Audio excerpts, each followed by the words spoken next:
Baik, Assalamualaikum warahmatullahi wabarakatuh. Perkenalkan, nama saya Rima Jelita Putri Anggraini, dan di sini saya akan menyampaikan materi mengenai tentang akad khiyar. Akad khiyar dalam Islam adalah sebuah bentuk transaksi yang memberikan hak kepada salah satu pihak, baik penjual maupun pembeli, untuk membatalkan atau melanjutkan transaksi yang telah dilakukan dengan jangka waktu tertentu. Khiyar ini bertujuan untuk menjaga keadilan dan mencegah kerugian atau ketidakpuasan dalam sebuah transaksi. Secara rinci, berikut penjelasan tentang akad khiyar dalam Islam. Yang pertama, yaitu khiyar berasal dari kata khiyar yang berarti pilihan atau hak untuk memilih. Dalam konteks transaksi, khiyar memberi hak kepada salah satu pihak atau keduanya, tergantung jenis khiyar, untuk memilih apakah akan melanjutkan atau membatalkan transaksi tersebut. Selanjutnya ada juga jenis-jenis khiyar. Ada beberapa jenis khiyar yang dikenal dalam fikih Islam, diantaranya yang pertama yaitu khiyar al-majlis, memberi hak untuk membatalkan atau melanjutkan transaksi selama kedua pihak masih dalam majelis pertemuan dan belum berpisah. Transaksi dapat dibatalkan selama tidak ada tindakan yang menyeratkan telah berpisah, seperti salah satu pihak pergi. Yang kedua yaitu khiyar al-shart, merupakan hak pilihan yang disepakati oleh kedua belah pihak dalam transaksi untuk memilih apakah akan melanjutkan atau membatalkan transaksi dalam jangka waktu tertentu yang sudah disepakati sebelumnya. Jika tidak ada keputusan dalam jangka waktu tersebut, maka transaksi dianggap tetap berlaku. Selanjutnya ada juga yaitu khiyar al-ru'yah. Ini adalah hak untuk membatalkan transaksi berdasarkan pengamatan atau inspeksi terhadap barang yang dibeli. Pembeli dapat memilih untuk membatalkan transaksi jika barang tersebut tidak sesuai dengan yang diharapkan atau tidak sesuai dengan kualitas yang diinginkan setelah dilihat.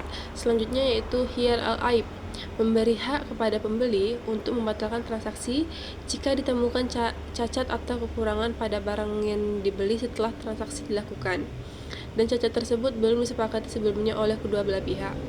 Yang terakhir ada juga yaitu khiyar al-tafaruq, yaitu merupakan hak pemilih yang muncul setelah kedua pihak berpisah, yaitu ketika salah satu pihak tidak bersepakat untuk melanjutkan transaksi, maka transaksi tersebut batal. Selanjutnya itu tujuan adanya akad khiyar. Akad khiyar bertujuan untuk memberi rasa keadilan dan kenyamanan kepada kedua belah pihak dalam transaksi. Khiyar mencegah adanya penipuan, ketidakadilan, dan kerugian, serta memberi kesepakatan bagi pihak yang merasa tidak puas dengan transaksi untuk membatalkannya. Selanjutnya, dasar hukum akad khiyar. Dalam hukum Islam, akad khiyar didasarkan pada prinsip keadilan dan mencegah kerugian. Al-Quran dan hadis tidak secara eksplisit menyebutkan semua jenis khiyar, tetapi ada beberapa prinsip yang mendasari akad ini. Misalnya dalam hadis yang diriwayatkan oleh Al-Bukhari dan Muslim, Rasulullah SAW bersabda yang berbunyi, barang siapa yang melakukan jual beli dan keduanya belum berpisah, maka keduanya masih memiliki hak untuk memilih, membatalkan atau melanjutkan transaksi. Hadis ini mengisyaratkan tentang adanya hak pilihan dalam transaksi yang memberikan ruang bagi para pihak untuk mempertimbangkan transaksi mereka dengan lebih matang. Selanjutnya yaitu adanya syarat-syarat khiyar. Yang pertama, kedua belah pihak harus setuju, baik pembeli maupun penjual harus sepakat untuk melakukan transaksi dengan adanya pilihan ini. Yang kedua, tidak ada paksaan. Transaksi yang dilakukan dengan khiyar harus dilakukan dengan sukarela tanpa paksaan dari pihak manapun.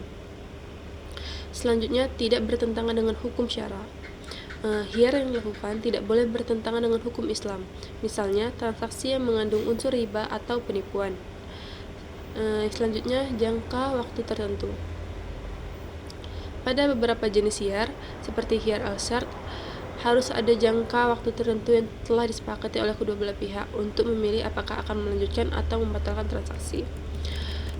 Selanjutnya yaitu yang terakhir adalah efek dari akad khiyar. Jika transaksi dilanjutkan, jika salah satu pihak memutuskan untuk melanjutkan transaksi, maka akad jual beli dianggap sah dan berlaku.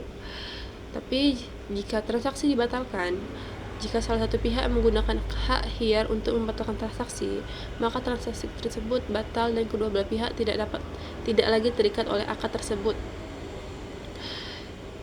Akad hiyar merupakan sarana yang sangat penting dalam transaksi jual beli dalam Islam untuk melindungi kepentingan masing-masing pihak dan mencegah kerugian yang mungkin timbul. Namun, seperti dalam segala transaksi, kejujuran dan niat baik tetap menjadi dasar utama dalam setiap tindakan. Baik, selanjutnya di sini saya akan menyampaikan kesimpulan yang telah kami buat dari interview yang telah kami lakukan. Itu berdasarkan dari hasil interview yang didapatkan dari Informa Hiyar adalah hak yang pilih yang diberikan kepada salah satu pihak atau kedua belah pihak dalam suatu transaksi jual beli untuk melanjutkan atau membatalkan transaksi tersebut dalam jangka waktu tertentu. Hak ini memberikan fleksibilitas bagi para pihak untuk memastikan kepuasan dan keadilan dalam transaksi. Secara sederhana, hiyar adalah semacam jeda atau masa percobaan dalam suatu transaksi jual beli. Selama masa hiyar ini, pembeli atau penjual memiliki kesempatan untuk mempertimbangkan kembali keputusan mereka dan memutuskan apakah akan melanjutkan transaksi atau tidak. Adapun pertanyaan ini selaras dengan Yunus bin Bushayr dan Abdil A'la. Suatu ditandaskan. Kemudian engkau hiyar setiap barang yang engkau beli dalam masa 3 malam. Jika engkau suka, peganglah barangnya, dan jika engkau tidak suka, maka kembalikanlah. Sebaliknya, pihak penjual pun kadang-kadang merasa tertipu karena kelicikan pembeli menjemput dan memborong barang sebelum masuk pasar di mana penjual tidak mengetahui harga pasaran. Adapun hasil interview yang saya dapat dari Informa, jenis-jenis hiyar yang umum ditemukan dalam transaksi jual beli, baik secara tradisional maupun modern, sangat beragam. Masing-masing jenis memiliki karakteristik dan implikasi yang berbeda. Hasil interview yang saya dapat adalah hiyar majelis adalah hak pilih yang dimiliki oleh penjual dan pembeli untuk membatalkan suatu akad jual beli selama keduanya masih berada dalam suatu majelis atau pertemuan. Hak ini memberikan fleksibilitas bagi kedua belah pihak untuk mempertimbangkan kembali keputusan mereka sebelum akad dianggap final. Adapun pertanyaan ini selaras dengan menurut para fuqaha.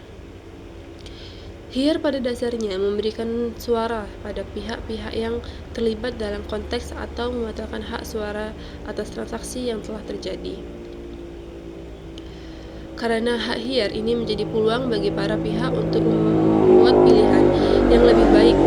Hal ini tentunya berdasarkan pendapatan para ulama fikih yang meyakini bahwa hiyar merupakan cara yang baik bagi kedua belah pihak untuk terus melaksanakan akad dan membatalkan akad.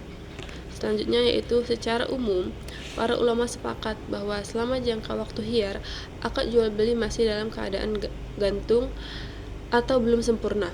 Artinya, kedua belah pihak masih memiliki hak untuk membatalkan akad tersebut. Adapun pertanyaan ini selaras dengan ulama fikih adalah hak pilih bagi salah satu atau kedua belah pihak yang melaksanakan transaksi untuk melangsungkan atau membatalkan transaksi yang disepakati sesuai dengan kondisi masing-masing pihak yang melakukan transaksi.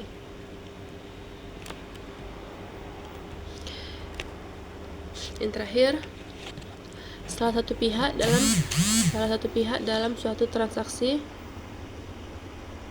jual beli yang sedang dalam masa hiyar meninggal dunia, maka status akad menjadi tidak pasti dan menimbulkan berbagai pandangan di kalangan ulama. Perbedaan pendapat ini terutama disebabkan oleh perbedaan pemahaman mengenai hak hiyar dan kedudukan akad selama masa hiyar. Pernyataan ini selaras dengan penjual dan pembeli. Badannya telah berpisah dari majelis. Sewaktu-waktu salah satu dari mereka meninggalkan majelis dan pergi, maka batallah hiyarnya. Yang dimaksud berpisah ialah yang sudah dianggap berpisah oleh adat istiadat mereka. Diisyaratkan perpisahan itu karena adanya paksaan, maka hiyar ini tetap berlaku atau tidak gugur. Lama waktu hiyar majelis ini tidak dibatasi. Apabila kedua belah pihak tetap pada tempatnya untuk beberapa hari, maka tidaklah hilang hak hiar mereka. Dan apabila salah satu dari mereka meninggal atau gila, maka hiar itu pindah pada ahli warisnya. Baik, demikianlah materi saya pada hari ini. Hanya ini dapat saya sampaikan, lebih dan kurangnya saya mohon maaf. Saya akhiri. Wassalamualaikum warahmatullahi wabarakatuh.